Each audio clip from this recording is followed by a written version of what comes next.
if you can paint, you can repair your fiberglass boat. So little microspheres. Q-cells are really easy to sand later on.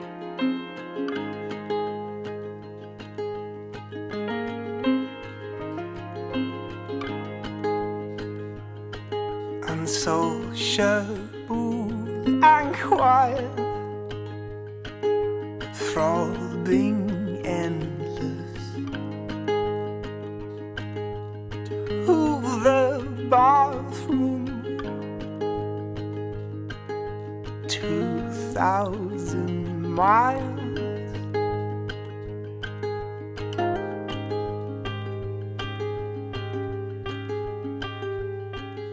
Sit back waiting, throbbing fate. Alright, for this morning's project, I'm just going through and I'm putting some unthickened epoxy just on the areas that we want to fair to make it look nice and smooth before we top paint. We've got two types of injuries here, some very, very minor ones that only just went through the gel coat onto the underlying glass. And a few blemishes, and so that's what we're doing today. We're just going to fair those with a bit of bog. We've got other ones down here where we've opened it up and we've taken out layers and layers of glass to get rid of osmosis, which is water trapped under there forming a blister. We've removed all that. They're drying out. They've got another day, but we're not just bogging them. We are actually going to do some fiberglassing, so they're being left. All of these at the moment, I'm just painting some unthickened epoxy over these, because what we've done is we've sanded them. So if you were to look very close, you know, with a magnified view, you would see lots of little scratches. Well, this unthickened epoxy can get into that and you'll have a good mechanical bond. It'll stick to it, but this will start to kick and go off. So when we come back later with some thickened epoxy, it will actually chemically bond to this one, whereas thickened epoxy might not get into those cracks quite as well. So our process will be sort out the holes, bog them, fair that so it's pretty flat. Then we're going to get a high build primer, so it's quite a thick paint and it's got a high percentage of solids, I guess. We'll paint that on and then we'll come back and sand that later, and then we'll have a very smooth finish, and then we'll just put the final white top coat on, and all of this will be like it never existed. Yeah, so the white top coat's going to be a two-part. It'll be paint. a two-pack polyurethane. Yeah.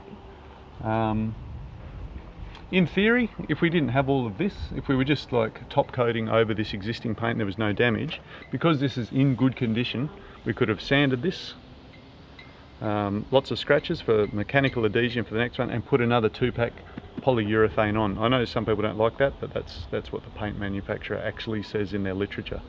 And I'm going to go with that. But for us, we are going to use a primer because it's a high build. It'll cover up scratches, blemishes, things like that, and we'll get a nice smooth finish. So one of the things I love about fiberglass boats, as opposed to other materials, is if you can paint, you can repair your fiberglass boat. No welding, no timber joinery, no concreting.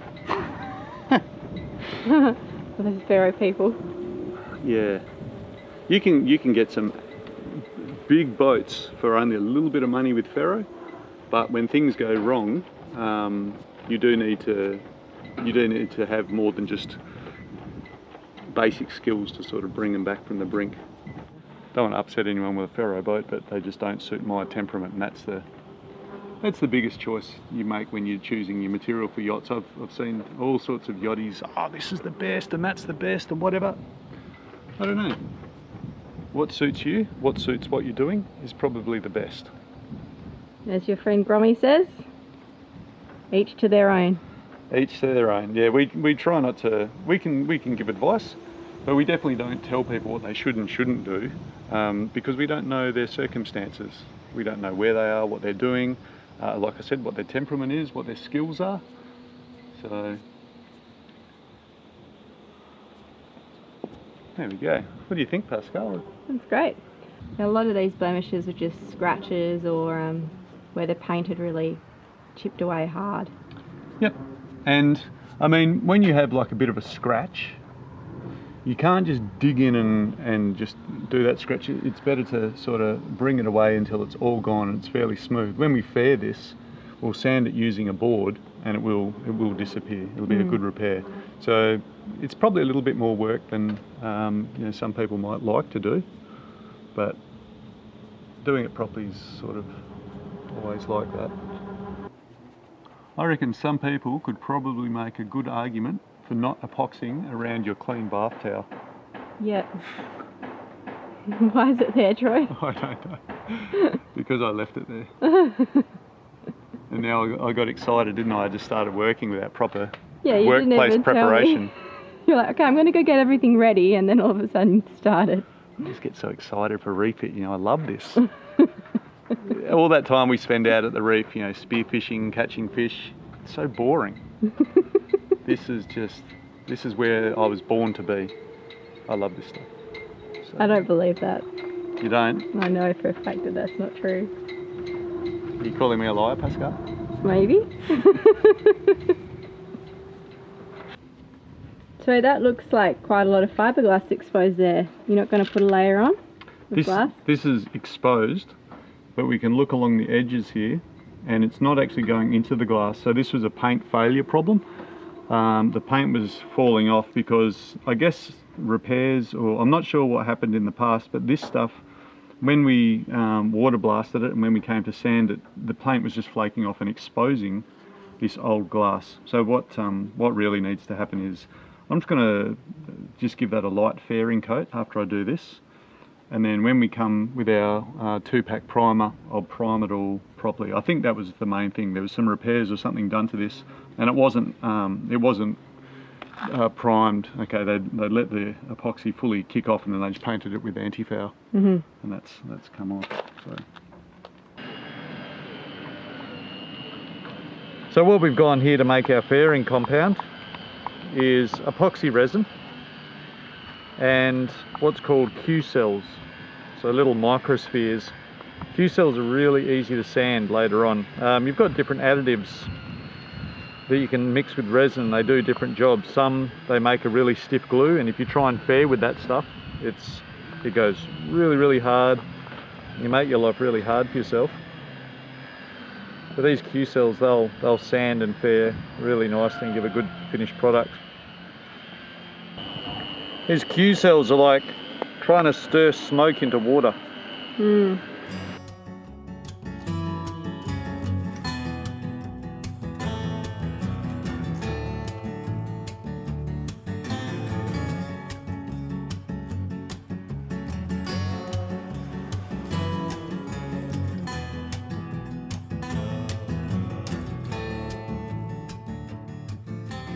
Any tricks for new players?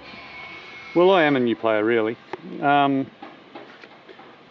David in Cairns was a font of knowledge when it came to this, because he's just spent years building a fiberglass category.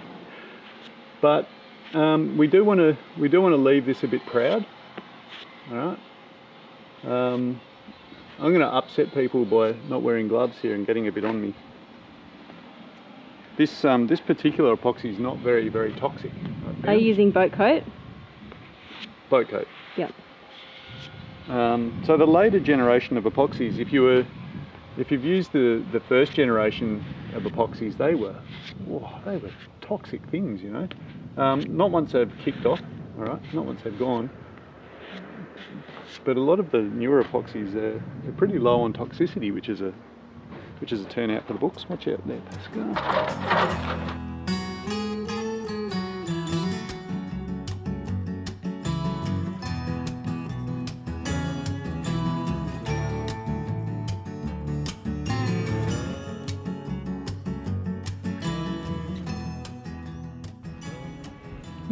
There we go. So we've still got a little bit more to do.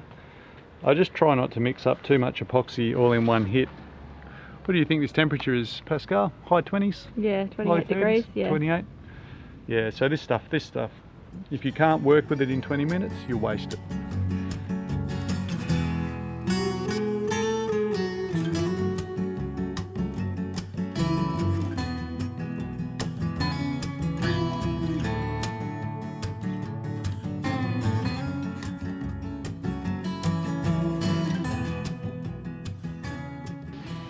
Okay, so the head's on, it's all torqued up, everything looks pretty good. So it's time to put that rocker back on. And if you'll remember, I put on all the push rods those little green flags to tell me a number and which way they're up. So take all that off. And as we're going, as I'm reassembling this, I'm spraying down every part with brake and part cleaner. Gee, this last one's hard to get off. So, brake clean. This stuff just evaporates in the air really quick, but it cleans just about everything off metal. All right, so there we go. All the tape's gone, all the tape residue's gone, and it can go back into its slot. Now, because we've got open engine surgery going on, every part before I put it back together has been hit by that cleaner. Except for this rocker assembly. Now this rocker assembly, it's pretty clean because it came straight out of a nice oily rocker cover and went straight into a plastic bag. So you can see that these have got little dome cups, these have got little dome heads, excuse the neighbours, and yeah, it's pretty obvious which way it goes. Drop him on. We want to make sure each one of those push rods is located in there.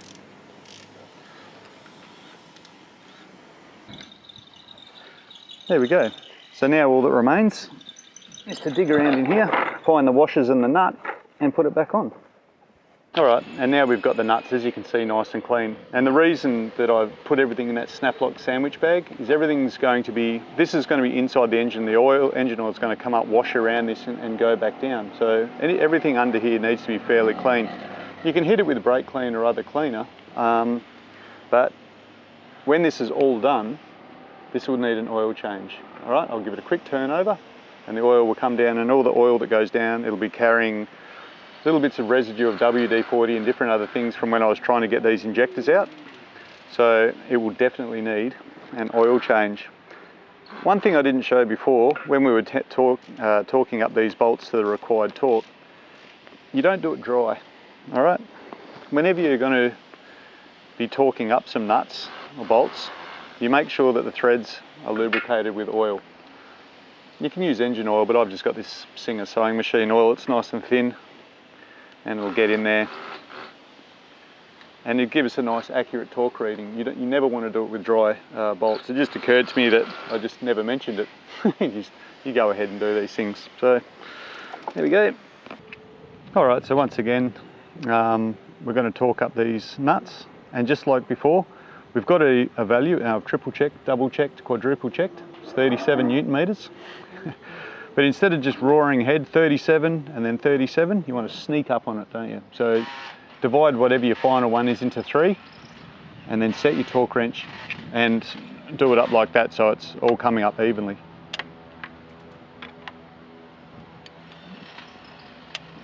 So there you go, first one. Bring it up to about 25.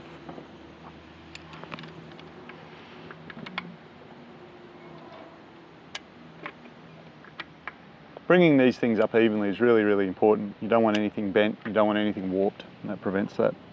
And then we'll get the final one.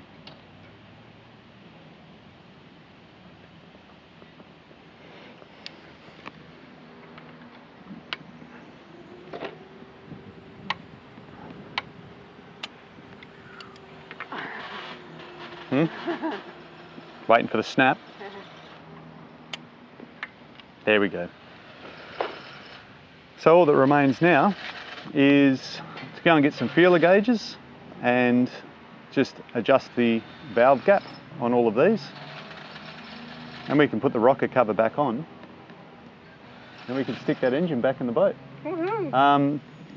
The injectors are still 2 days away, but I've had confirmation that everything is going according to the plan. So we should get those on Tuesday. What is it now? It's Friday. All right, so we've got a few days, that's fine. We've got plenty of hull work to do, but we'll get this engine up in the boat, and then when the injectors show up, then I'll pop the injectors in and it'll be up there.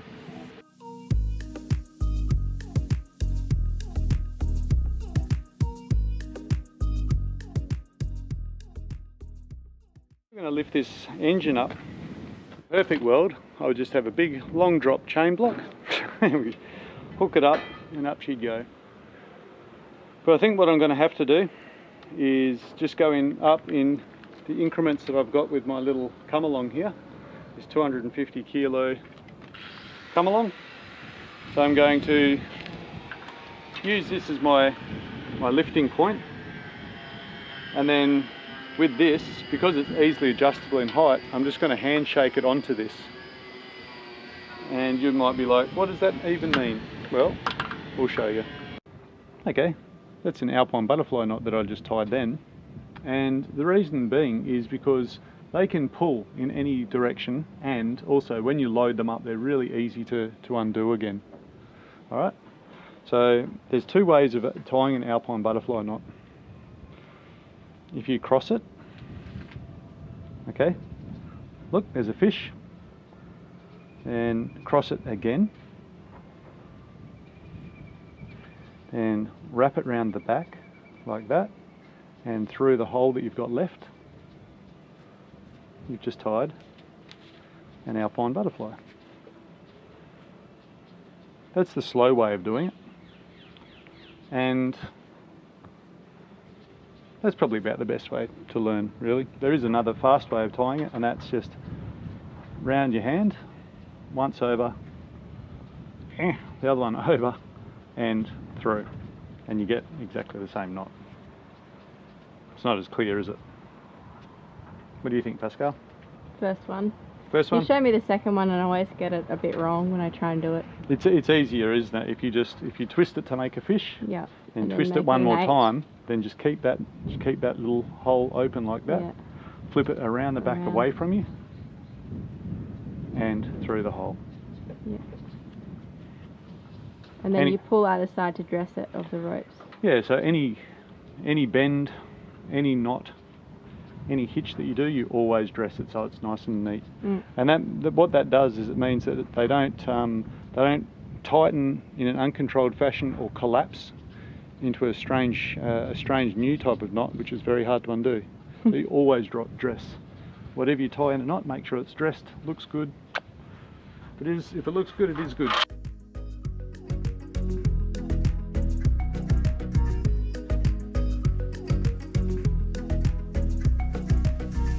As you can see, the come-along or lever block does the lifting of the engine, then the yacht's main sheet is used to support it at the new height. This two-part sequence allows me to reposition the come-along higher when it runs out of travel, as well as having a backup fall arrestor for the engine.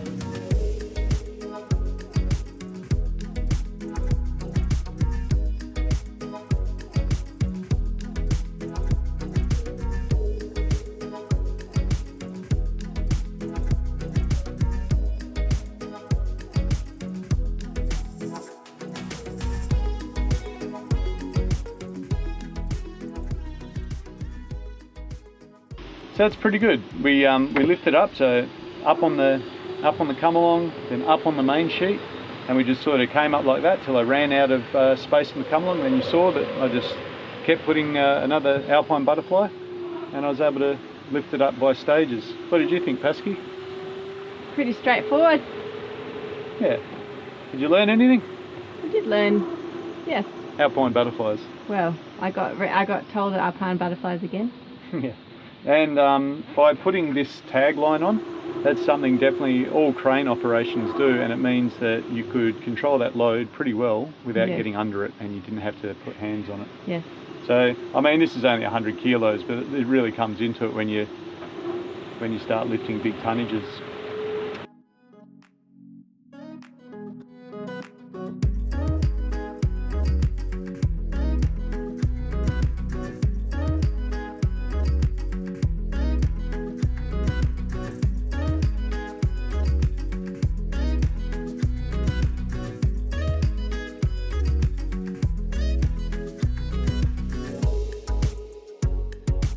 Sometimes to get a lifting point takes a little creativity.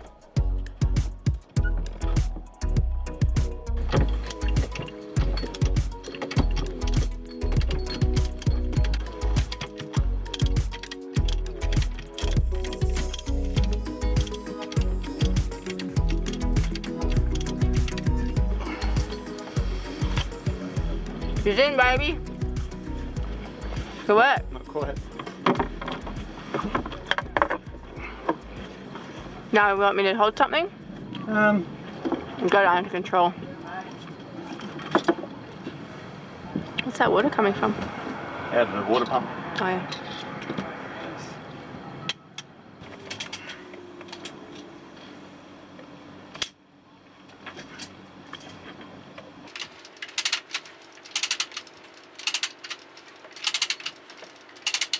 How's that? Looking good? So the nice thing about this is you can grab all these ropes by hand. Yeah. Put the brakes on it really easily as well as the jammer.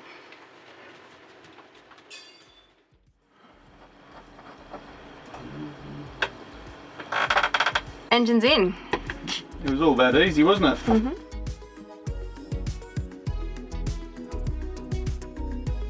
Thank you for tuning in to this week's episode of Free Range Sailing. If you enjoyed the video, please give it a like because it really helps to get our videos out to other like-minded people on YouTube. As always, if you'd like to keep track with where we are in real time, there are links to our Instagram and Facebook pages in the description of the video. Here you'll also find some links to books that we recommend as a great addition to any yachty's library. To receive a notification each time a new one of our videos is released, do make sure you subscribe to our channel and hit the bell button on our channel page. If you'd like to become a patron or contribute to the cost of producing these videos via PayPal, then we have also provided links in the description of this video. See you next week!